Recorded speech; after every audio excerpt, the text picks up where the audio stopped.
might shoot or sneeze. A Jew, bless. Watch out, blow these trees. They do. Bless. Hold up, grab my keys. What's up? I go by the name PatrickxxLee. Huge shout out to Sports Scene for the weekend turn up feature. It's lit. All my haters shot Pikachu. In terms of music, I've always known that I wanted to be a musician. Like from the moment that I could like basically form thoughts and knew what things are.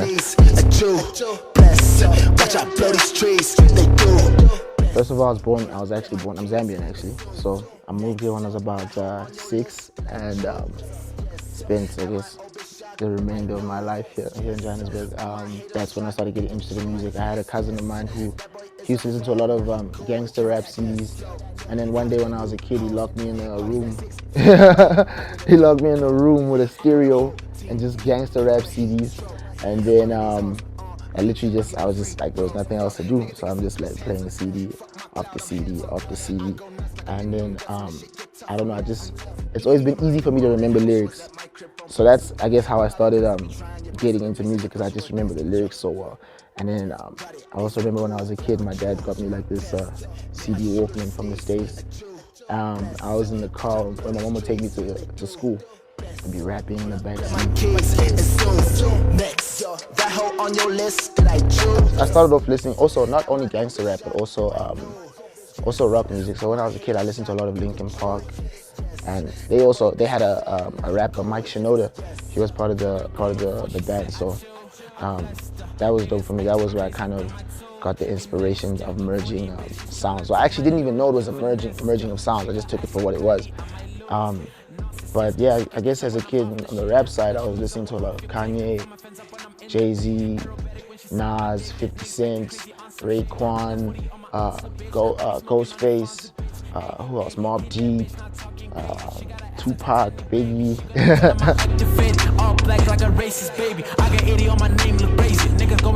When I started working with my first manager, I took a trip to like Europe.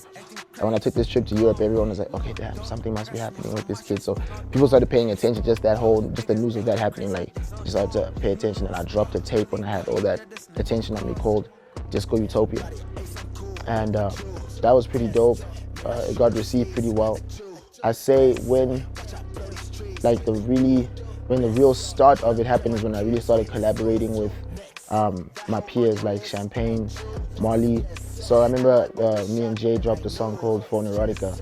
That was like, that's when I started seeing like a spike in the plays. So like shout out to him for that. And also Champagne, we dropped a song called Punk, but I can't say the other word because I think, yeah, from then on, that's when things just started to rise. I guess the moment it started to take off was when we all started collaborating together, and I think it's the same for most of my peers also. Like when we basically started to create this wave, that's when things started to like pop off. I learn from everybody. I know there's something that I can learn from literally every single artist that I interact with. It's always a trade of energy and a trade of energy. So but I think who I could say I really learned a lot from, like a large amount from, was probably Ice Prince. Chilling with Ice Prince, just seeing how he moves, how he handles himself. Like, that guy's a superstar. And just to chill with him and he just gives me like this big bro energy. You see me do the most wild, crazy things. So yeah, but yeah, Ice Prince, and MI too. MI from Nigeria also, yeah.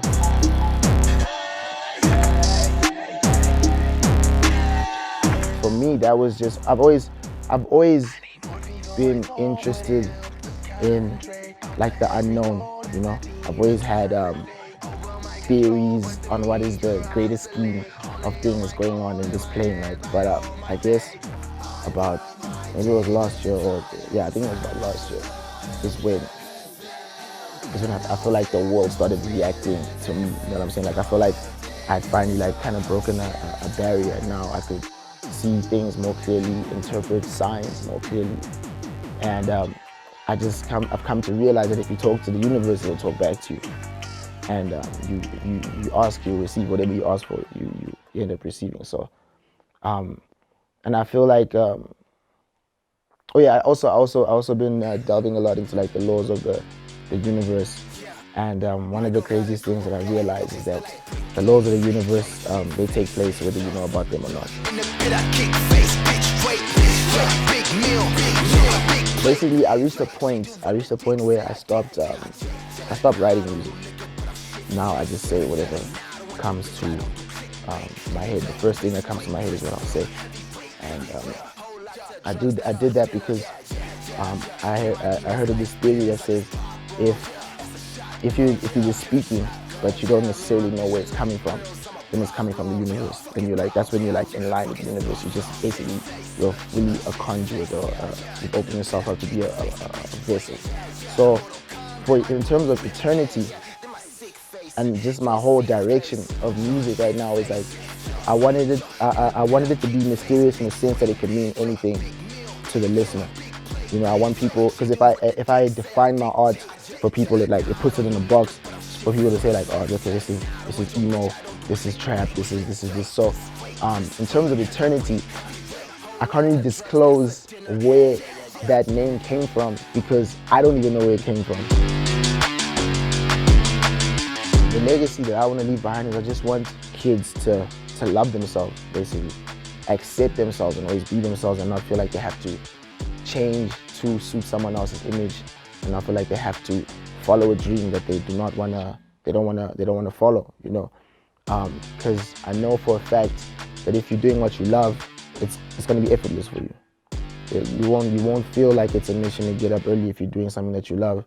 And I also want people not to run away from their feelings, and really realize that everything they're going through is meant to be used for a purpose.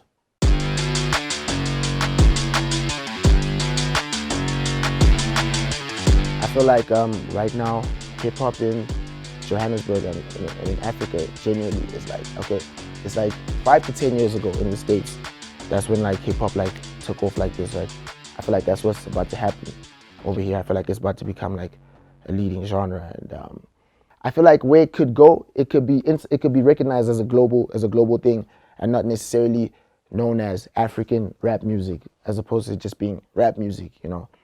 And I think as an industry, people don't take enough risks, to be honest. I feel like there's a sound and there's a formula in which you could follow to just get your song to blow up, right? But the thing about this formula is that once you do that formula, now you're in that box now. Now you have to keep doing that because, you know. So I feel like in terms of the music industry, we just have to encourage experimentation. I stopped working with my first manager like in the beginning of last year. I started grinding it out on my own, doing my own thing, doing my own bookings, all this. And there was a homie, he goes by the name of Shalom, and I had not met him yet. But he liked my music so much that he just decided that he was gonna like approach different people overseas. So he approached like a whole bunch of people, like Solomon Sounds. He approached Rita, and Rita was on a connecting flight, and she looked down at her phone and she saw this DM. She doesn't answer DMs, and when she saw this DM, it was Shalom, and he sent her the song Achu, and she said she bumped it for like 6 hours. Like she just bumped it on repeat for like 6 hours. So and then after that, that's when she reached out to me, and when I started speaking to her, I'm like, damn, this lady's like on the same wavelength, like same spiritual vibe, same thing of like interpreting the signs and everything like that. And all the signs was pointing that this is who I have to work with, this is who I should work with, and this is who I should trust fully. And the same thing for her on her side. And it's just so crazy that then her name is Rita Lee and my name is PatrickxxLee. Like, it could have been like anybody on this planet, right?